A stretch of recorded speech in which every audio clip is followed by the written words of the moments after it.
अस्सलामु अलैकुम वरहमतुल्लाहि वबरकातुहू। प्यारे बच्चों, उम्मीद करता हूँ आप खैरियत से होंगे। आज हमारा नेक्स्ट क्वेश्चन है, चैप्टर 1 है, एक्सरसाइज 1.1 है और क्वेश्चन नंबर कह रहा है show that the parametric equation x equal to 80 square और y equal to 280 represent the equation of parabola. और पैराबोला के लिए इक्वेशन दी हुई है y square equal to 4ax। अब सबसे पहले क्वेश्चन तो बहुत ही सिंपल सा है। सबसे पहले हम देखेंगे कि इसमें आपको क्वेश्चन कितने तरीकों से पूछा जा सकता है। पहली बात कि वो कह सकता है कि सॉल्व द पैरामीट्रिक इक्वेशन। अब पैरामीट्रिक इक्वेशन क्या होती है ये आपको पता होना चाहिए। यानी आपके पास ये जो आपको इक्वेशन दी हुई है x इक्वल टू 80 स्क्वायर और y इक्वल टू 280, तो ये आपके पास पहली बात ये पैरामीट्रिक इक्वेशन। ये क्यों है इसके लिए मैं एक डिटेल इस वीडियो बनाऊंगा फंक्शन पे, तो वो आपने वहां से देख लेंगे। x इक्वल टू 80 और y इक्वल टू 280 ये आपके पास पैरामीट्रिक इक्वेशन है और वो कह रहा है कि represent the equation of parabola.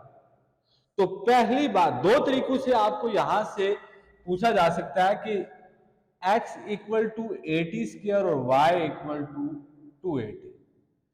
तो पहली बात ये पूछी जा सकती है कि ये किसकी इक्वेशंस है। तो आपको पता होना चाहिए कि ये पैराबोला की इक्वेशन। और दूसरी बात ये कि आपको ये भी दिया जा सकता है कि y square equal to 4ax। तो आपको ये लिखा होगा x इक्वल टू 80 और y इक्वल टू 280।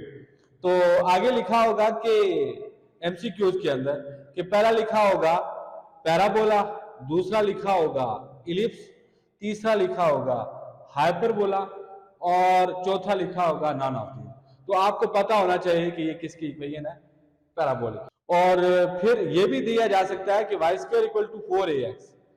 तो ये भी आपके पास क्या है, यानी इससे ये जनरेट होती है और ये पैराबोलिक इक्वेशन है और ये भी आपके पास पैरामीट्रिक इक्वेशन है और पैराबोला की पैरामीट्रिक। अब हमने इस चीज को लेके ये प्रूव करना है, इसकी तरफ आते हैं। तो सबसे पहली बात कि x इक्वल टू 80 स्क्वायर और y इक्वल टू 280 ये दो इक्वेशन थी, मैंने दो नाम दे दिए। अब हमने इन दो को लेके ये प्रूव करना है कि y square equal to 4ax कैसे आएगा। तो सबसे पहले मैंने क्या किया कि a को रेफर किया, b को रेफर किया, b implies y equal to 280। तो यहां से मैंने t की वैल्यू निकाल दी, t के साथ ये 2a मल्टीप्लाई हो रहा है, उधर जाके क्या हो जाएगा, डिवाइड हो जाएगा। अब t की वैल्यू आ गई तो मैंने लिख दिया कि putting the value of t equal to y divide by 2a। यानी ये जो आपके पास y equal to t equal to y divide by 2a in equation a में मैंने रख दिया। अब a इंप्लाइज a को रेफर किया तो x इक्वल टू 80 स्क्वायर।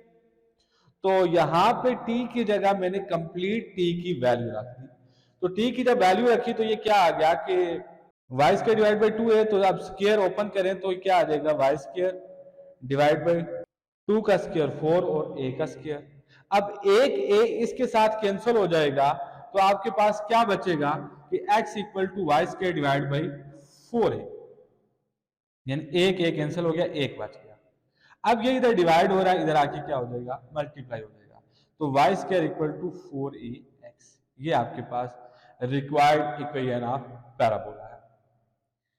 अब दूसरा आपके पास इसी का दूसरा पार्ट है, कह रहा है x इक्वल टू 80 और y equal to x equal to a cos of theta और y equal to b sin of theta represent the equation of ellipse. तो अब यहां पे जिस तरह से पहले क्वेश्चन के अंदर आपको ये भी पैरामीट्रिक इक्वेशन है और ये भी पैरामीट्रिक इक्वेशन है, यानी कि कोई सी आपके पास दो वेरिएबल किसी थर्ड में आपके पास जब रिप्रेजेंट हो रहा हो तो उसको हम पैरामीट्रिक इक्वेशन कहते हैं। तो ये भी पैरामीट्रिक इक्वेशन है और ये भी आपके पास क्या है, पैरामीट्रिक इक्वेशन है। ये डमी वेरिएबल जो यहाँ पे यूज हो रहा है t है, तो यहाँ पे डमी वेरिएबल क्या है, थीटा यूज हो रहा है। अब पहली बात कि आपको x equal to a cos of theta और y equal to b sin of theta ये दे के आगे वो ऑप्शन दे सकता है कि ये represent the equation of ellipse, parabola, hyperbola. तो आपको पता होना चाहिए ये किसकी इक्वेशन है, इलिप्स की। और फिर दूसरा आपको यहाँ पे यह भी दे सकता है कि X square divide by A square plus Y square divide by B square equal to 1 represent the equation of. तो रिप्रेजेंट द इक्वेशन ऑफ आपको आगे वही 3 ऑप्शन दे देगा और चौथा नन ऑप्शन। तो आपको पता होना चाहिए कि ये कौन सी इक्वेशन है। बाकी इसका सोल्यूशन तो बिल्कुल सिंपल है। सिंपल इज दैट कि आपको इसके एमसीक्यूज या एंट्री टेस्ट के अंदर आपको पूछा जाए तो आपको वहां पे इजीली आप इसको सॉल्व कर।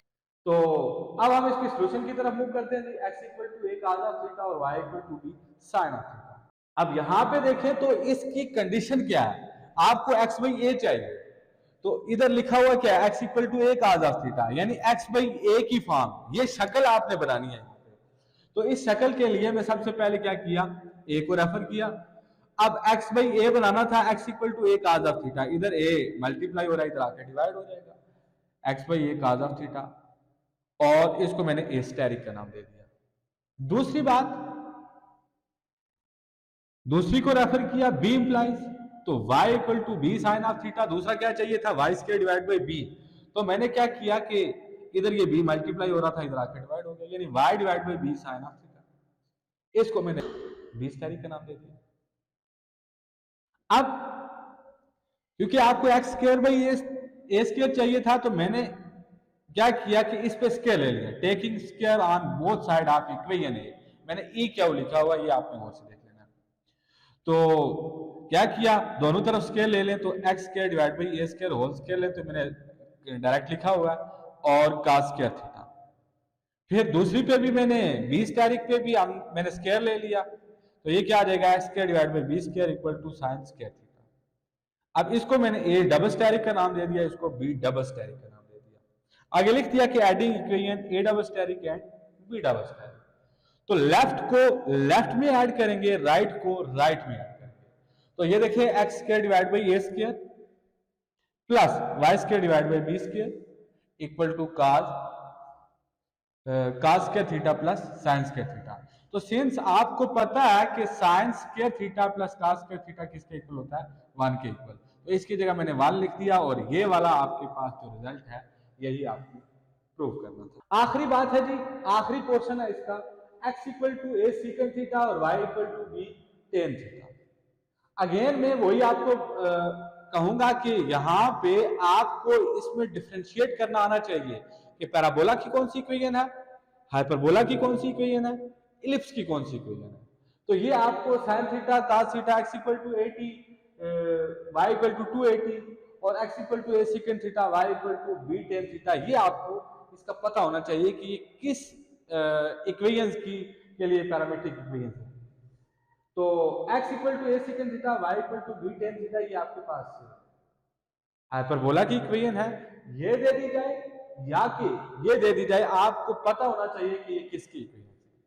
अब हम इसके प्रूफ की तरफ आते हैं। अगेन वही प्रोसेस है, इसको पहली को मैंने a का नाम दे दिया, दूसरी को b का नाम दे दिया। a को रेफर किया तो ये इधर a मल्टीप्लाई हो रहा है, इधर आके क्या हो जाएगा, डिवाइड हो जाएगा, तो x divide by a second theta. अब b को रेफर किया तो y equal to b tan theta, तो b इधर मल्टीप्लाई हो रहा है, इधर आके डिवाइड हो जाएगा, y by b equal to, यानी x by a second theta एक आ गई और दूसरा y by b tan theta दूसरी आ गई। अब मैंने क्या लिख दिया, taking square on both side of equation a steric. a steric पे आप जब स्क्वायर लेंगे, क्यों लेंगे, क्योंकि उसने खुद कहा हुआ x square divide by a square आना चाहिए। तो x square divide by a square equal to second square theta, ये a डबल स्टेरिक का नाम दे दिया मैंने। और फिर दूसरी पे भी स्क्वायर ले लिया, taking square on both side of equation b asterisk. तो b स्टेरिक पे जब स्क्वायर लेंगे तो x square divide by b square equal to tan square theta. अब आपने करना क्या है, पहले में हमने क्या किया, क्योंकि यहाँ पे प्लस था तो हमने ऐड किया, यहाँ पे माइनस है तो इसको देखते हुए कोई रट्टा नहीं लगाना और कोई सोचना नहीं है, बस इसको देखना है और इसकी शक्ल बनानी है। तो subtracting equation a double asterisk and b double asterisk, ये और ये, इनको सब्ट्रैक्ट किया तो x square divide by a square minus y square divide by b square, left में से सब्ट्रैक्ट की और राइट से सब्ट्रैक्ट किया, तो second square minus ten square, second square minus ten square. तो आपको पता है कि second square theta minus ten square theta ये किसके इक्वल होता है, 1 के इक्वल होता है। तो second square minus ten square मैंने क्या लिख दिया, 1 लिख दिया। तो यही आपने प्रूव करना था। उम्मीद करता हूँ आज का ये लेक्चर आपको सही से समझ आ गया होगा। इसमें मेन बात यही है कि आपने तीन बातें याद रखनी है। पैराबोला की कौन सी इक्वेशन है, दो तरह से। हाइपरबोला की कौन सी इक्वेशन है, दो तरह से पता होना चाहिए। और इलिप्स की कौन सी इक्वेशन है, दोनों तरीके आपको पता होना चाहिए, यानी पैरामीट्रिक फॉर्म भी और दूसरा आपके पास जो उसकी स्टैंडर्ड फॉर्म है वो भी पता होना चाहिए। ओके जी, अल्लाह हाफिज़।